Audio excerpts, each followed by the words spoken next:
Gauri Suryavanshi, S मराठीमध्ये आपलं स्वागत. वळूया आजच्या बातमीकडे. लासलगाव बाजार समितीत विविध संघटनांचे शोले स्टाईल आंदोलन.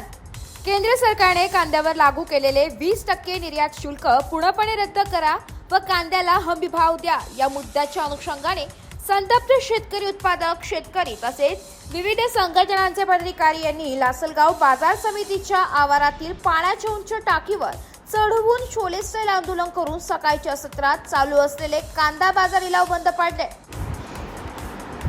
माजी उपमुख्यमंत्री व येवल्याचे आमदार छगनरावजी भुजबळ, कृषी मंत्री माणिकराव कोकाटे यांच्याशी भ्रमणध्वनीद्वारे संपर्क साधून या प्रश्नाविषयी चर्चा झाली व सदरचा प्रश्न विधानसभेत उपस्थित करून याविषयी चर्चा करू असे नेते मंडळींनी आश्वासन दिल्यानंतर तसेच बाजार समिती पदाधिकारी, पोलीस प्रशासन यांच्या मध्यस्थीनंतर बाजार समितीचे कामकाज नियमितपणे चालू झाले. अरे या कांद्यावर निर्यात शुल्क लावणाऱ्या सरकारचं करायचं काय? अरे या कांद्यावर निर्यात शुल्क लावणाऱ्या सरकारचं करायचं काय? खाली डोकं वर पाय, कांद्यावरील निर्यात शुल्क हटवलंच पाहिजे.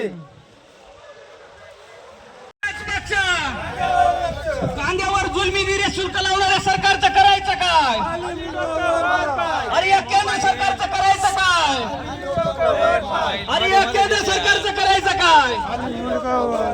कांद्यावर निर्यात शुल्क लावणाऱ्या सरकारचं करायचं काय? एस मराठी न्यूज साठी प्रतिनिधी शरद लोहकरे, निफाड. अशाच नवीन ताज्या घडामोडी जाणून घेण्यासाठी आमच्या एस मराठी न्यूज चॅनलला लाईक करा, शेअर करा, सबस्क्राईब करा आणि बेल आयकॉनला क्लिक करायला विसरू नका.